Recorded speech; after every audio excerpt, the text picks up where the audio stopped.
C'est la seconde partie de l'Africa Newsroom. Un invité vient de nous rejoindre sur ce plateau. Il s'agit d'Éric Balou, analyste politique. Bienvenue. Merci, bonne soirée. Merci. Nous avons également sur ce plateau Priscilla Sambadou, porte-parole du ralliement citoyen pour la patrie, ainsi que notre éditorialiste Gracia Rukindikiza. Voici le dossier du jour.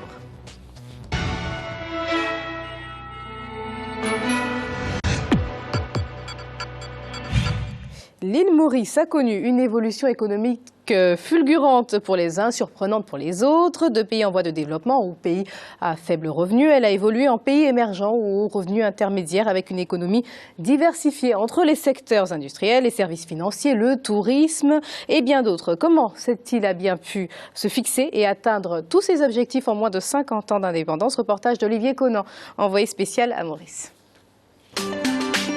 L'île Maurice est un pays à l'économie florissante. Au cours des 4 dernières décennies, le pays a connu un taux de croissance moyen de 5%.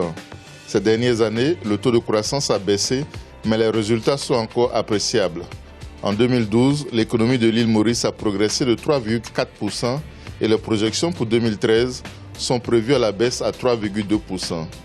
Le produit national brut PNB par habitant s'élève à plus de 7 500 $ contre seulement 200 $ dans les années 70. L'évolution est tout aussi notable au niveau national.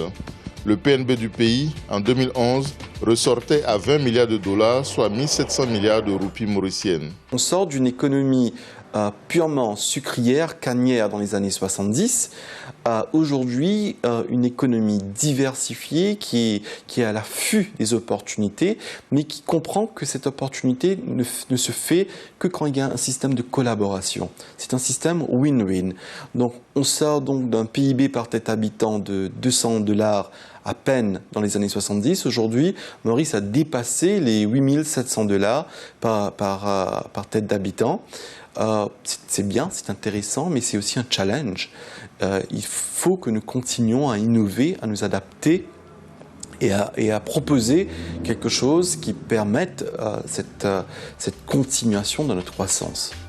Pour le vice-premier ministre et ministre des Finances et du Développement économique, les succès enregistrés sont le résultat du travail des Mauriciens et un partenariat très fort entre le gouvernement et le secteur privé. Les dirigeants qui se sont succédés à la tête du pays ont également été visionnaires. Ils ont pris des décisions judicieuses et avant-gardistes. Dans les années 70, nous avons mis en place la zone de traitement des exportations, la zone franche. C'est avant que le vocable FDI ne soit inventé. Dans la zone franche, nous avons attiré beaucoup d'investisseurs étrangers. Et dans le secteur des textiles, nous sommes allés jusqu'à employer 90 000 personnes à son apogée. Donc c'est un succès qui continue jusqu'à présent. Dans le secteur du tourisme, qui est un pilier de l'économie, à la même époque, de grands leaders ont construit des propriétés célèbres. Beaucoup de pays pensent que plus le taux d'imposition est élevé, mieux c'est. Ils doivent réaliser que ce n'est pas le taux le plus élevé, mais plutôt les recettes les plus élevées qui sont importantes. Donc depuis les années 80, nous avons baissé les taux des impôts de 70%, ce qui est énorme, à un taux simplifié de 15% aujourd'hui. L'île Maurice dispose également d'un système financier très développé qui tire le secteur des services. Le secteur tertiaire représente ainsi 70% du PIB, produit intérieur brut. Les services financiers représentent 13% du PNB et emploient plus de 15 000 personnes à haute qualification. Le pays compte 19 banques qui ont un total bilan de plus de 29 milliards de $ et plus de 800 fonds d'investissement qui contrôlent au-delà de 70 milliards de $.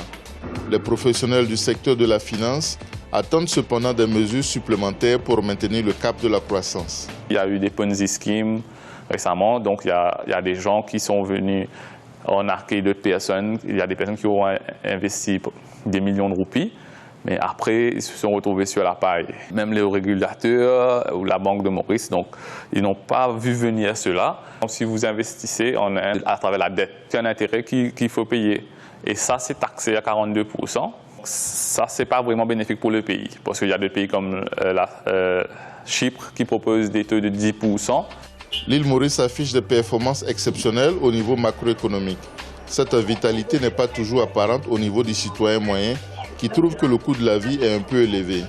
La courbe de l'inflation est modérée mais persistante, baissant de 6,6% en 2011 à 4,8% en 2012. Pour moi, on sait pour acheter les légumes, les poulets, dans une semaine seulement, à moyen à 400 roupies. C'est assez bon, hein, et pas trop cher, c'est assez moyen, c'est modération, on peut prendre.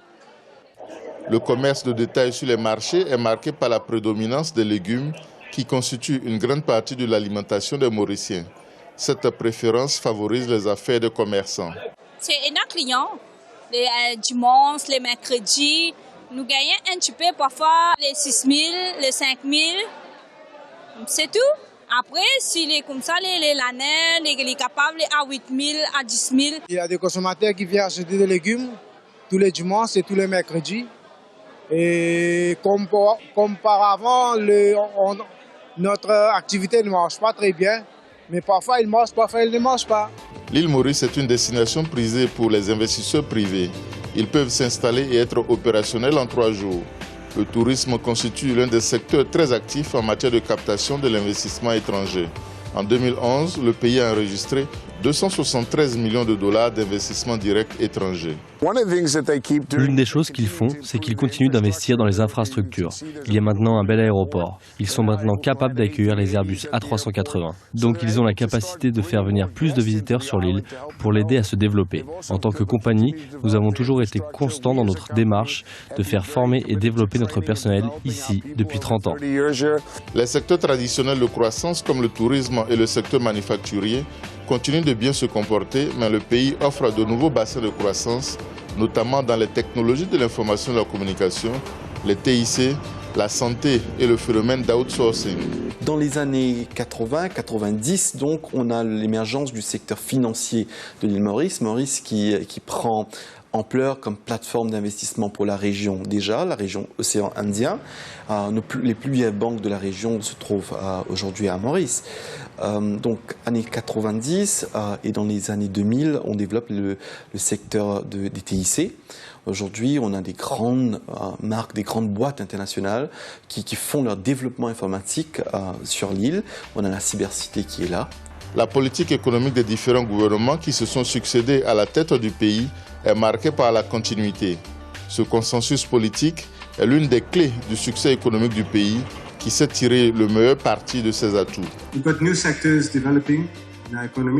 Nous avons de nouveaux secteurs qui se développent. Le secteur financier est très robuste, il représente 10% du PNB. Les TIC et le secteur de l'outsourcing, la délocalisation, emploient 15 000 personnes. Les produits de la pêche se développent tous les jours. Le hub de la santé et de l'éducation grandit. Nous développons l'industrie du cinéma et espérons attirer beaucoup de réalisateurs à Maurice. Et c'est très important. Nous sommes en train de développer un centre régional pour les talents. Nous avons plus de 4000 professionnels très qualifiés travaillant ici à Maurice et nous aimerions doubler ce nombre, comme ça nous aurons 8000, 10 000 travailleurs étrangers hautement qualifiés pour développer notre centre de talent. Pendant longtemps caractérisée par la culture de la canne à sucre, l'île Maurice a su diversifier son économie avec le développement du secteur manufacturier tourné vers l'exportation. Le pays amorce désormais une nouvelle phase avec son positionnement comme une plateforme financière de premier choix. Ayant négocié avec succès 2 mutations importantes de l'économie, les autorités mauriciennes ont confiance en l'avenir. Le pays dispose de bases solides et diversifiées pour affronter avantageusement les nouveaux défis du développement. Éric Balou, alors vous êtes analyste politique. L'économie mauricienne, quels sont ses points forts et ses points faibles, selon vous ? Oui, selon moi, l'économie mauricienne était basée essentiellement sur une économie monoculture, canne à sucre, est passée dans le monde, je dirais, moderne, à travers le tourisme. Le tourisme a été constitue encore l'un des piliers de l'économie mauricienne. Rajoutez maintenant à cela les services financiers que votre journaliste a développés. Je crois que Maurice est en très bonne voie.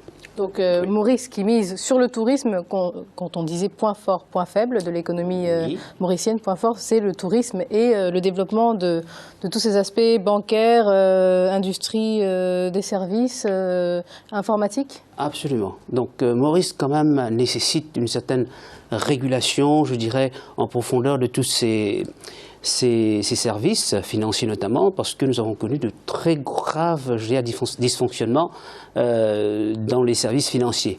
Je crois que votre journaliste faisait également état de ces problèmes au niveau bancaire. Donc il y a eu des fonds malheureusement très peu louables qui ont transité vers Maurice. Sinon, ils sont encore.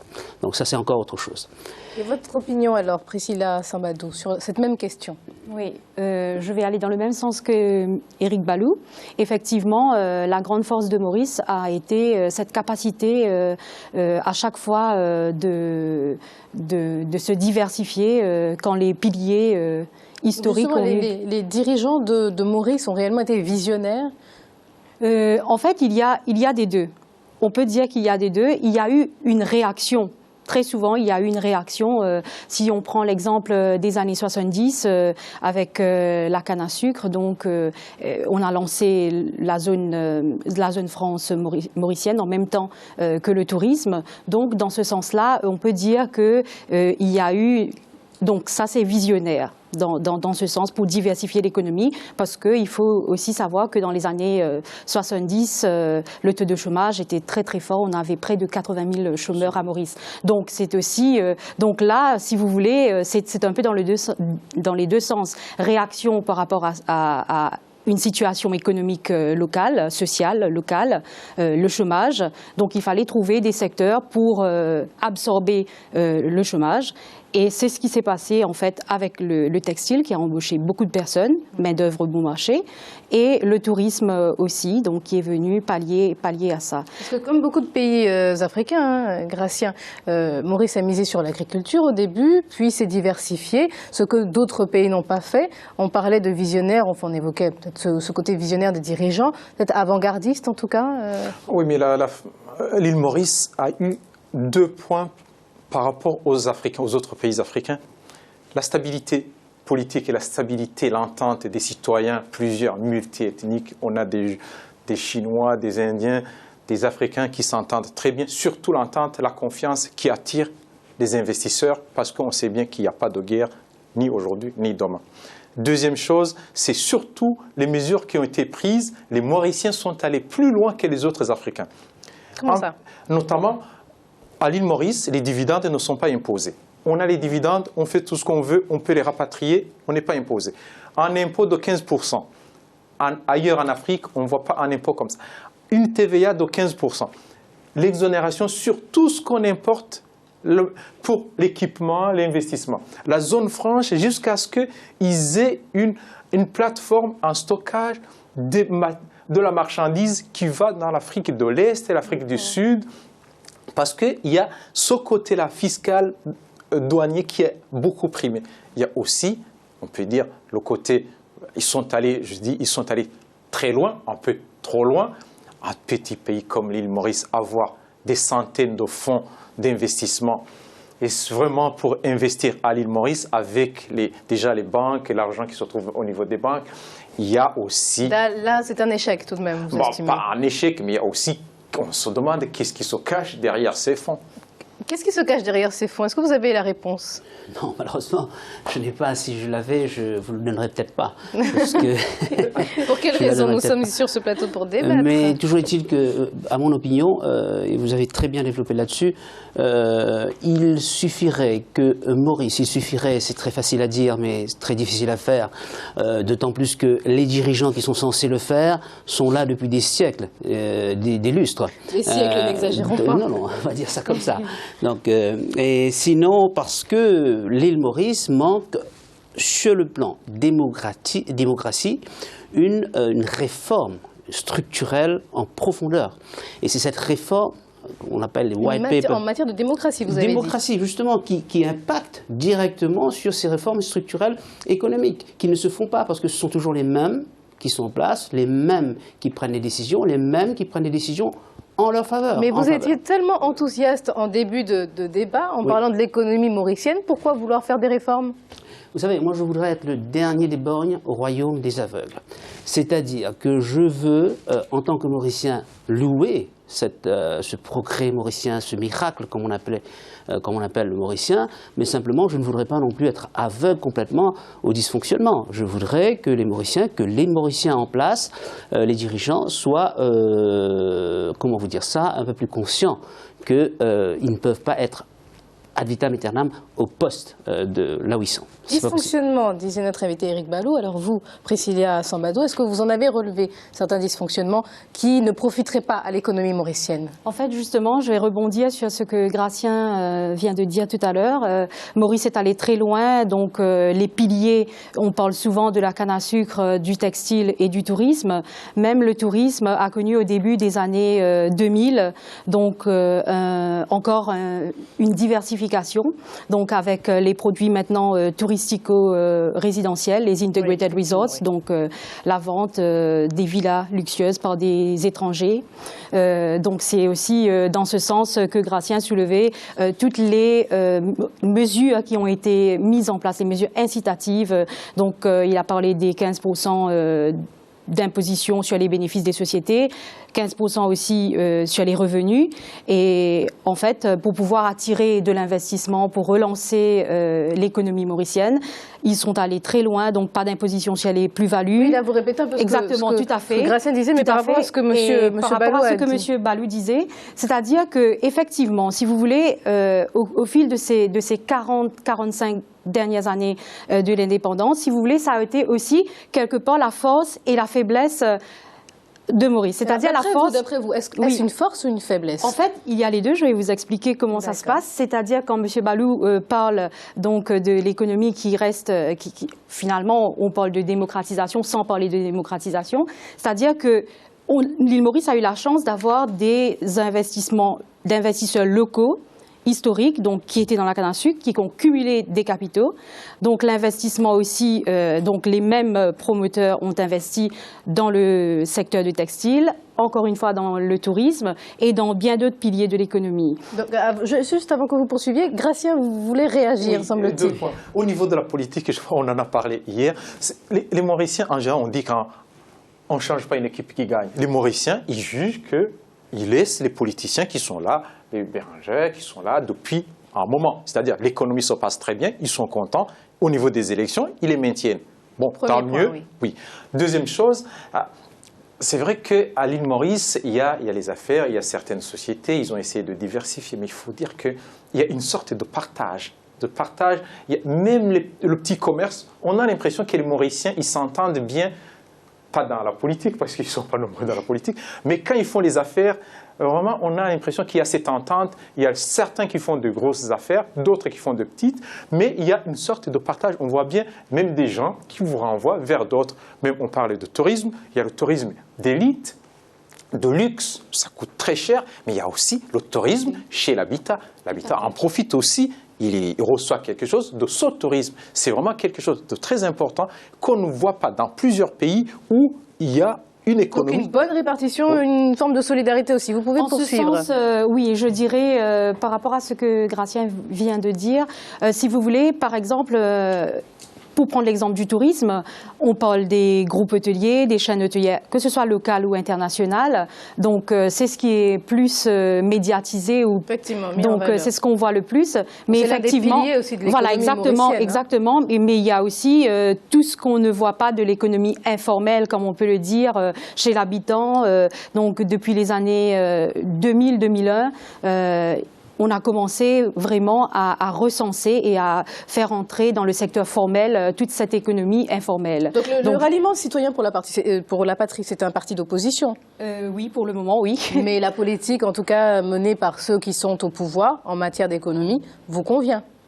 Nous convient, c'est-à-dire là, sur le plan d'économie de manière générale, je veux dire que les visions, les projets qu'il y a, les piliers qu'on a mis en place, ce sont des piliers quand même qu'on doit saluer.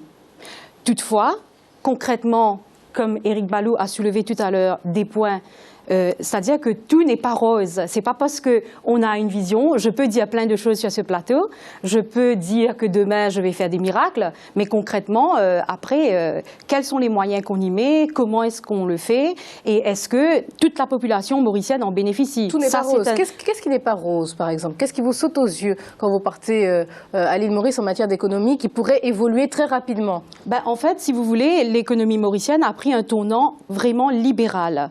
C'est une démocratisation à outrance. Certes, on a besoin de créer de la richesse, d'avoir de la croissance, mais ce que je voulais dire par rapport à ça, tous ces secteurs avant-gardistes, si vous voulez, ces piliers-là, pour le moment, du moins, n'absorbent pas tout le monde. Donc, il y a quand même une grande partie de la population mauricienne. Moi, vous me posez la question, ce qui me saute aux yeux quand je vais à Maurice, il y a une très grande population mauricienne qui vit dans le silence, justement parce que vous parlez de cette entente et tout ça. C'est-à-dire qu'ils sont un peu résignés. Lorsqu'on parle du PIB par habitant, il est passé, on l'entendait dans le reportage, de $200 dans les années 70 oui, tout à fait. à 8700 $ par habitant. Oui, ça semble incroyable. Oui, tout à fait. Le parcours est exemplaire. D'ailleurs, c'est pour ça qu'on a parlé de miracle mauricien. Toutefois, entre ce que, vous le savez très bien, entre ce qu'on dit par PIB par habitant, concrètement, les habitants, ils ne touchent pas ça. Dernier mot, il y a tout de même des laissés pour compte, M. Balou, Éric Balou, oui, à l'île Maurice. Bien sûr. On parlait de démocratisation de l'économie, ce qui est une réalité plutôt mitigé. Depuis 2005, Navinram Ghulam, dont le père était là avant, depuis les années 40, même 30, et là, lui, depuis, et a l'intention d'être là pendant encore 5 mandats. Vous savez, laisse sur le carreau une grosse partie de la population. Vous lui prêtez et ça des se ressent. Hein, Pardon ? Vous lui prêtez des intentions. Oui, bien sûr. Bien sûr. Donc il faut quand même qu'au niveau politique, parce que le politique et l'économie se rattachent. De toute façon, on ne peut pas parler l'un sans l'autre. Il faut qu'il y ait une grosse réforme politique pour qu'il y ait une grosse réforme économique. Merci à vous, c'est la fin de ce débat. On va rappeler les principales informations qui ont marqué l'actualité africaine. Les autorités de la Guinée équatoriale viennent de se prononcer contre l'ouverture de leurs frontières aux ressortissants des pays voisins et la chambre préliminaire de la Cour pénale internationale a ordonné lundi le maintien en détention de l'ancien président ivoirien Laurent Gbagbo. Merci à vous, Priscilla Sambadou. On rappelle que vous êtes porte-parole du ralliement citoyen pour la patrie, donc la patrie l'île Maurice. Oui, tout à fait. Merci beaucoup, Marie-Angèle. Et chers téléspectateurs, vous restez avec nous dans quelques instants, la troisième partie de l'Africa Newsroom. À tout de suite.